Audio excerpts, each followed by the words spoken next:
Well, hello there, my European friend. I see that you might be interested in this whole NBA thing we got going over here. And since the Premier League and the Golden Boot race is pretty much all sewn up by Man City, why not get into a league where there's a little bit more mystery on who's gonna win it all? Psych, it's probably gonna be the Warriors again, let's be honest. But hey, at least for you, 3 of the NBA's top players, including the 2-time reigning MVP, are European. And here we are, about to kick off our first regularly scheduled start to the NBA season since COVID bitch slapped us. And it feels like one of the most open races for a chip in a while. Yes, maybe the Warriors or the Bucks might be favorites, but there are no super teams looming over the league like in years past. And on top of that, there are tons of rising stars, a lot of elite superstars returning from injury, so it's shaping up to be yet another spicy season for America's beautiful game. So sit back, relax, and let me be your guide, give you a quick, digestible preview on the NBA season at hand, all the big storylines and drama heading into the season, who are the big names that have changed team, and most importantly, to a noob like you, help you, my European friend, decide which team to bandwagon this season in the NBA. Welcome to a Clueless guide to 2022-2023 NBA season. Before we get into the video, a quick word from our sponsor.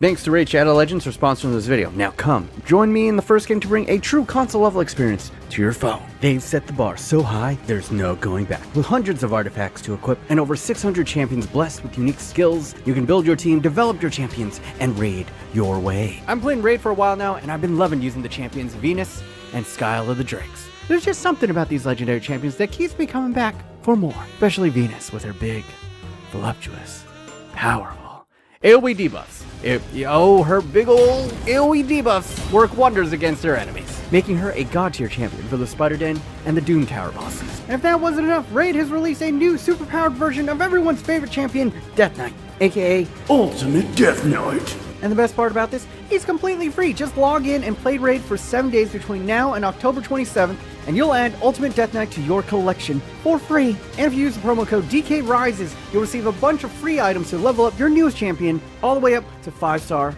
level 50. But wait, there's more. Right now, Raid is running an amazing trick-or-treat promotion for Halloween, where you can win a bunch of real-life and in-game prizes, including a $1,000 Amazon gift card, and some of the best epic and legendary Halloween champions in Raid. And the best part about it, it's all free. And it's super easy. All you need is your Raid player ID. Just download Raid with the link in the description down below, then head to trickortreat.polarium.com, which is also linked in the description down below. From there, just enter your details and spin the wheel to get your prize. That's it. So don't wait around. This special event runs from October 15th to November 5th. And once it's over, it's over. So there's never been a better time to get started in Raid. And if you click in the link down below or scan my QR code, you'll get $30 worth of unique bonuses. We're talking about the free epic champion Ina, 200k silver, 1 energy refill, 1 XP boost, and 1 ancient shard so you can summon an awesome champion as soon as you get into the game. All that loot will be waiting for you right here, so click on the link or scan the QR code, and I'll see you in the game. Alright, first, shoutouts to Jimmy and Justin for helping me go ahead and write this, be all the real MVPs. But alright, let's get into the big storylines heading into the season. And for those who are uninitiated, let me give you a quick recap of what went down last year in the NBA. First off, we gotta talk about the guy from Space Jam. Yes, LeBron's supposed super team did about as well as a proposed Super League. Collapsing due to injury and lack of depth, didn't even make it to the playoffs. And many questions loom large about LeBron as he approaches the twilight of his career. In many ways, he mirrors Cristiano Ronaldo over at Man United right now. Both are past their primes, but still offer elite traits in short bursts. But it's not looking good for him or the Lakers. After trading away every future asset possible, LeBron is stuck with this team. And the Lakers are a hot mess. And they're about to get a bit messier, because they just brought in Pat Bev. And quick history on Pat Beverly, this dude and Russell Westbrook fucking hate each other. He is on the all-time antagonist list for Russell Westbrook ever since Pat Bev injured him and nearly ended his career. Yeah, that's Pat Bev, back in the day, diving on Westbrook's knee. And you know, surprisingly, their relationship hasn't gotten much better since. So his addition will definitely fix their team chemistry issues. It's looking like the Lake Show is probably going to be a shit show once again this year. Good luck, LeBron. And speaking of hot messes, the Phoenix Suns went from the hottest team in the regular season to the hottest steaming pile of dog shit in the playoffs. And the curse of CP3 continues, as this regular season juggernaut was felled by an underdog Mavs team and a Luka Doncic coming off of injury. This collapse seemed pretty out of nowhere, but I guess the owner situation must have gotten into the heads of the players. For those who don't know, the Sun owner did a Donald Sterling 2.0. Shocking, I know. An old rich white billionaire said incredibly racist and sexist comments. He is literally the type of white guy who asks why he can't say the N-word. And when that guy is your owner, when that guy is your boss, and you're a black guy, how hard do you actually want to win? I would have tanked that shit too. Now, the owner has been suspended a year, fined $10 million, yada, yada, yada, and he's now looking to sell the team. And by odd coincidence, this is the second team that CP3 has been on where the owner had to sell the team for racist comments he made. The vibes around this team are in complete shambles. Now listen, they're still good on paper. Devin Booker is who he's going to be, but CP3 is a year older, and their young star center hasn't spoken to their coach since a playoff loss. It was a collapse of epic proportions, and it was fantastic to watch. May the curse of CP3 live on forever. And with their loss, by extension, the legend of Luka Doncic continued to grow. This kid is special, but you already know that. And the playoff spotlight seems to only amplify his powers. Now, to my European homies watching this, you've been spoiled the past couple of seasons. You already had a finals MVP, the two-time reigning MVP, Jokic is European, but Luka is looking like a future MVP, and maybe a finals MVP one day. Now, the Mavs did lose Brunson in free agency, who was their second best player, but the addition of Christian Woods seems like a deadly pick-and-roll complement to Luka's game. And let's be honest here, in a playoff series, if you need someone, just one person to take over and win one game, no one, absolutely no one wants to see Luka on the other side of that equation. And now the question about this Mavs team heading into this year is, will this budding young superstar have enough support around him to capture his first championship? And speaking of young superstars, Ja Morant and the Memphis Grizzlies took the league by storm. They were easily one of the must-watch teams on your NBA League Pass, and their young core of likable, talented players basically took it to everybody in the league. They wanted all the smoke. And even when Ja was hurt for large portions of the seasons, they took on and beat all the best teams in the NBA. Now in the playoffs, they were eventually felled by future champions Golden State, and that is going to be the big question for the Memphis Grizzlies heading into this year. Can they mature and slay the big dragon in the West? And we'll get a preview of that because we are all getting a little extra present on Christmas, as the NBA scheduled these two to go ahead and square off in their premier game on the birthday of their baby Jesus. Could it possibly be a preview of the Western Conference Finals? Tune in and find out. And then we have the two biggest stories of the year. A young Celtics team had a historically awful first half of the season, only to storm back and have an equally historically stellar second half of the season, marched into the playoffs, and proceeded to mature before our eyes. Young Jason Tatum went head-to-head, outdueling greats like Giannis and KD to make it to his first NBA Finals. We knew that they were young and good, but this was the final appearance no one really saw coming, especially halfway through the season. But they were taken out by the number one story of last season, and that was the Golden State Warriors apparently rising from the dead and pulling the Spurs. Yes, the dynasty that everyone pronounced dead after KD left rose from the grave like a zombie. Klay Thompson returned from 2 years of rehab, Draymond lost weight and started a podcast, and the Warriors found a Steph Curry clone just sitting on their bench. Yes, the emergence of Jordan Poole was a revelation, and that combined with their young, exciting role players, congealing with their older but championship-savvy Big Three, was just too much firepower for a young Boston squad to handle in their first NBA Finals appearance. Led by Steph Curry, who captured his first NBA Finals MVP, the Warriors netted themselves their fourth championship in 7 years, solidifying them as a true NBA dynasty.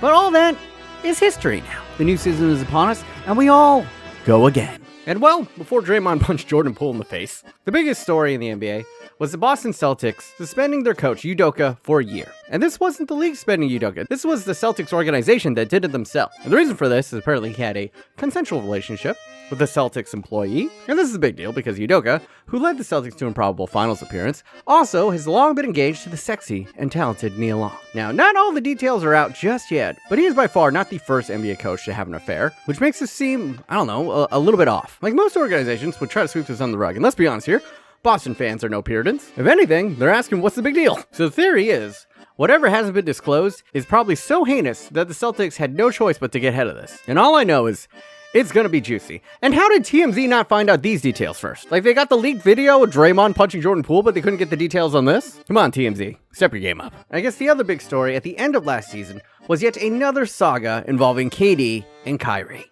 Both have been lightning rods for controversy for over a decade now, and after their embarrassing first-round exit, although this was salved a little bit by Boston going on to the NBA Finals, but at the time, Brooklyn were looking like a mess. And reports surfaced that KD wasn't talking to upper management anymore. And once that got out, the word on the street was Brooklyn was looking to blow this up. Suitors for KD and Kyrie were circling like vultures, and every NBA commentator was coming out with packages and theory crafting where they would end up. And all of that drama has led them to just stay put. Yeah, I guess no trade offers really made sense for them. And you're just not going to give KD and Kyrie away for free. So, yep, I don't know what happened behind the scenes, but it doesn't seem good. You know what it feels like? It feels like that awful married couple that just keeps on fighting and cheating on each other. But for whatever reason, they're going to be like, okay, we're going to give it another shot. And this time is gonna work. So yeah, good luck, Brooklyn. You're the Ned Fulmer of the NBA. And then we have the sad story of Chet Holmgren, who's the second overall pick. He went to the Thunder, and he was killing in the offseason. He looked like a mini KD. There's even this video of him crossing over Steph Curry at 7'2". He was probably the most hyped rookie coming into this year, and then he goes and destroys his foot on some shitty high school court. And now he's out for the season. But hopefully he makes a speedy recovery and bones, they heal back. Choice is strong. And speaking of unicorns, apparently in next year's draft, there is going to be the unicorn of unicorns. This guy, named Victor Wembanyama. I'm probably fucking up his name. I apologize. Standing at a projected 7'5". This dude moves like Giannis. Okay, he's not like other 7-footers that are all kind of clunky, maybe a little bit stiff. No, he moves like a 6'5" motherfucker. And his athleticism, combined with his height and his skill set, doesn't make him just a can't-miss prospect. It makes him a generational prospect. And when you see him on the court, it's hard to deny. He's 18 fucking years old. And at 7'5", he's got handles, he's got fluidity. Defensively, he's just blocking everyone. Oh, and he can also knock down a three. I hope I don't overhype this, but I don't know if I can overhype this. Bill Simmons has gone as far to say that this kid is a better prospect, just a prospect, than LeBron James coming out of high school. So a lot of people are theorizing is that this is going to lead to multiple teams pulling a Jay-Z. They're going to go 0 for 82. A tank fest unseen since World War II. That's how highly people are coveting the #1 overall pick next year. Because all the NBA heads are saying that it isn't a matter of if this kid will become a top 10 player in the NBA. It's a matter of when. And then we have the story of pretty much all the injured superstars coming back. We had a lot of big names go down last year. Kyrie, PG, Zion Williamson, AD, Chris Middleton, Damian Lillard, Jamal Murray, and Porter Jr. Like half the All-Star team from 2021. This is a pretty obvious reason why it's a big story, because if you look at Vegas betting right now, with Paul George and Kawhi Leonard coming back healthy, some sites have the Clippers at better odds to win the NBA Finals than the Warriors. Then you got Zion Williamson returning to the Pelicans, a team that overperformed in the playoffs last year. And with him in a contract year, we're all hoping and salivating at the prospect of the baby god returning to his full powers. And then you have Jamal Murray and Michael Porter Jr. returning to the Nuggets to combine forces with the already two-time MVP Nikola Jokic. They're going to be absolutely terrifying. And all this will hopefully lead to a more balanced NBA, more competitive NBA. Well, except for the teams that are going to be tanking for Wembanyama. And it's a long season, so who knows who will be left standing at the end of this year. But let's move on to talking about who are the real contenders. Who should you be bandwagoning this year in the NBA, at least at the start? So let's get the defending champs out of the way first in Golden State. At the start of this season, they're probably the favorites going in, but not many had them winning it all last year. Reminder that this team was dog shit for most of the 2 previous seasons after KD left. But that actually allowed them to develop some of their draft picks. Picks that became players like Jordan Poole, who can chuck threes from the logo if he wishes. And then this past year, they hit on the rookies Kuminga and Moody. Looked like they could be future stars in the making. And what makes them utterly terrifying is that they won the whole damn thing without the second overall pick from 2 seasons ago, James Wiseman, who's a 7-footer unicorn that would be the perfect answer at the one position they don't have a superstar at. Center. Now, big caveat here, this dude can't stay healthier than a season of Love Island. But if he does pan out, this lineup would be damn near unfair. And this is all before mentioning the likes of Klay Thompson, Steph Curry, and Draymond Green. Even you, as a clueless European, already probably know of these guys, what they do, and how they do it. So I'll talk about their unsung hero for most of last year. Andrew Wiggins was seen by many as just the piece that they got back in the D'Angelo Russell trade. A failed #1 overall pick that never hit his full potential, and it was a foregone conclusion that he never would. But when he came to the Warriors, Andrew Wiggins resurrected his career and became an all-star, because of course he did. The Warriors just keep on doing this shit. This dude became the perfect 3-and-D player the Warriors always wanted Harrison Barnes to be, and in the process, damn near stole the Finals MVP away from Steph. Because the Maple Mamba put on a defensive masterclass during the finals. And Europeans look away because he nearly ended Luka's life with this dunk in the play. Outside to Wiggins.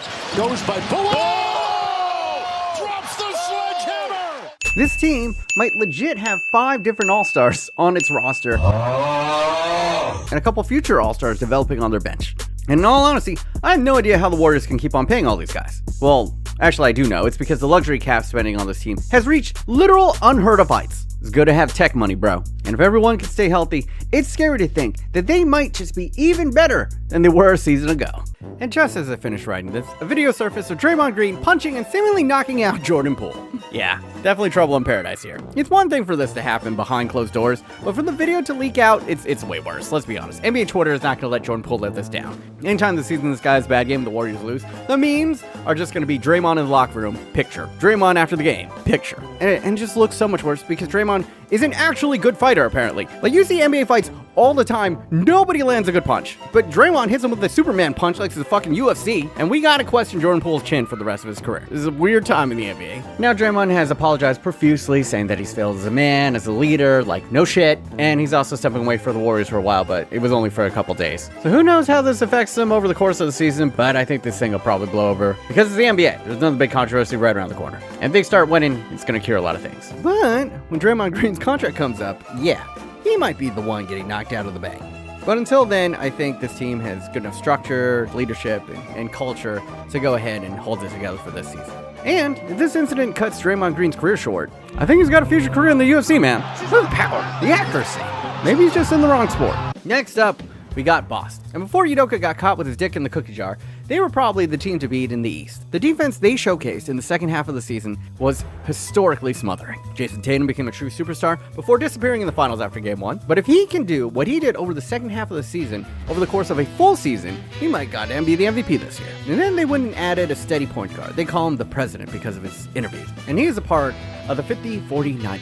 Shoots 50% from the field, 40 from 3, and 90 at the line. And this will offer them a nice little offensive upgrade to Smart, who improved offensively last season, but let's be honest, he wasn't quite up to snuff in the finals, and the president can offer them a different type of lineup depending on the matchup. Now, after Udoka's suspension, obviously a lot more is up in the air, but most likely they're still going to be really good. And we've seen it many a time in the NBA where a high-profile coach is suspended or has to take a leave of absence, and the team just keeps on ticking. This Udoka news is definitely going to knock them down a couple of notches, but I think they should easily, at minimum, be the second favorites in the East. To the next team that I'll be talking about, and that is the Milwaukee Bucks. Yeah, champions from 2 years ago, and featuring the Greek freak, Giannis Antetokounmpo. This athletic Adonis is still at the height of his powers, and if Chris Middleton didn't go down in the playoffs, chances are they probably would have beaten Boston and represented the East in the NBA Finals. Because even without Middleton, they pushed Boston to a Game 7. And if anyone stays healthy, it wouldn't surprise me they make it back to the finals this year. This team has stayed mostly intact, returning many of the same parts that won the championship 2 years ago. Middleton is scheduled to return early this season, and he's not really known to be an injury-prone player. So everything is shaping up around this team for them to be back and better than ever. And they even added a nice little piece in Joe Ingles. I like him. But moving on to the West, and who surprisingly, some in Vegas think have better odds to win the NBA Finals than the Golden State Warriors this year, and that is the LA Clippers. How is a team that didn't even make the playoffs last year this high in the power rankings? Well, I mean, it's pretty obvious. They didn't have their two main superstars, PG and Kawhi Leonard, for most of last year. And even without those two, they almost made the playoffs if PG didn't catch COVID right as the play-in happened. And that's why Ty Lue was in consideration for Coach of the Year last year. On paper, they're one of the deepest teams in the league, and we've seen Kawhi at the height of his powers take down the Warriors before. But just like last year, it all comes down to health. There's going to be a lot of load management going on with this team with Kawhi, and PG hasn't lasted a full season in God knows how long. So yeah, Clipper fans, start praying. And then we have the Philadelphia 76ers. They were the ones who made the big move last season, trading away the mentally unstable Ben Simmons for the aging, but still effective, James Harden. Joel Embiid had an MVP caliber season, and his numbers with Harden in the pick and roll situations was unbelievable. Their young pup, Tyrese Maxey, had a couple explosive games in the playoffs, but ultimately they were swept aside by a more cohesive Heat team. And I think this team is the biggest paper tiger in the NBA. Now, don't get me wrong, they'll be amazing during the regular season, but I just don't believe in James Harden in the playoffs, okay? Just historically, James Harden's game always shrinks to the playoffs. And I love Embiid. This dude is a god, but it's just terrifying, man, when you're counting on a dude that has so many health concerns throughout the entirety of his career. And I hope I'm wrong, because I love Embiid. I'm rooting for the man. I can't hate on a dude who loves anime, but come playoff time, I just don't see them getting past the Bucks, or Boston, or even the Heat again. And then we have the Suns, and I mean, come on, we already talked about how that shit show is going down. After a historic collapse last season of the playoffs, no one outside of Arizona is believing in this team anymore. With the racist owner yet to sell the team, and their star center Ayton not talking to the coach, and they just lost to some Australian team in preseason with their starters on the court. And yeah, I feel about them kind of the same way I feel about the 76ers. They have too much talent to fail in the regular season, but when it comes to the playoffs, everything gets magnified. And you need to be 100% dialed in. And there is just too much drama behind the scenes for me to believe in them. And listen, I could have just saved you all this trouble and just said CP3 curse for this section and wrapped it up. So I'm going to end it there. So let's move on to ones to watch. Maybe some sleeper teams that you can go ahead and keep your eye on this year. And the big one, I think, are the Denver Nuggets. I mean, with them getting Jamal Murray and quarterback, combine these two superstars with the two-time MVP Nikola Jokic, they have a legit big three that can rival anyone in the league. And all their pieces complement each other exquisitely. They're gonna be so fun to watch this year. And the other sleeper team, I think maybe the Pelicans, man. They were making waves in the playoffs last year. Brandon Ingram made a lot of Laker fans sad that they traded him away. And with them bringing back Zion. Zion, have you seen the picture of Zion versus Zion from last year? The man is looking slim and fit. Hopefully this will cut down on his health issues. They're gonna be incredibly fun to watch in the regular season and probably could make a lot more noise in the playoffs than people are predicting. And as for the big players that moved, there actually wasn't too many big things that happened. But the biggest offseason move was just the Jazz blowing it up. And mark my words, they're gonna be one of the teams in the Tank Fest this year. They moved Rudy Gobert over to the Timberwolves, and that's gonna be a very interesting team as well. Maybe you put them in the sleeper section because they got Cat, they got D'Angelo Russell, the emerging superstar, and surprisingly good actor Anthony Edwards. And then you add in a former defensive player of the year in Rudy Gobert. That's a tough big four, man. And then they sent their other superstar, Donovan Mitchell, to the Cavs. And talking to sleeper teams, the Cavs were the talk of the town last year. A very young and hungry team. With them adding in Donovan Mitchell, they could be the Memphis Grizzlies of the East. And it wouldn't surprise me at the end of the year when we look up at the standings, they could be right there with Boston and Milwaukee. Now, I don't know how good they'll be in the playoffs, but I think the regular season record could be pretty close to those teams. And now I'm going to come to the portion where I go ahead and make my prediction and look really, really silly at the end of the year. But I think coming out of the West, it's going to be the Clippers and the Warriors in the Western Conference Finals. And in the East, I'm going chalk, man. I'm going Bucks and Boston. And for my NBA Finals prediction, I mean, I got to go with my hometown Warriors up against the Milwaukee Bucks.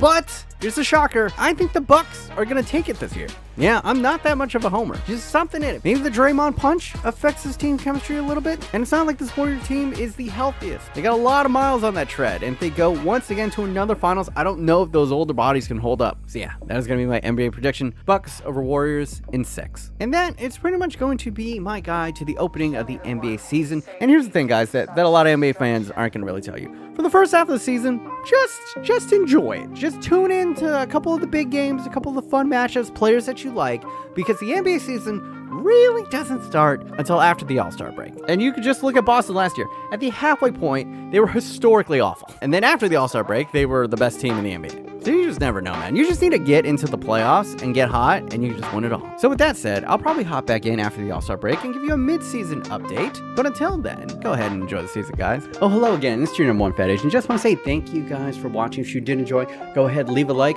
or tell me to go fuck myself in the comment section. But quick heads up, I'm looking for an editor to do NBA and NFL stuff, so if you got any skills, go ahead and hit me up on IG at BMOnus. And as always, I'd like to go ahead and thank all of my patronos keeping me alive and well during all this global BS and keeping this content coming to you guys more frequently. And yeah, that's pretty much gonna be it from me. Until next time, guys, as always, America.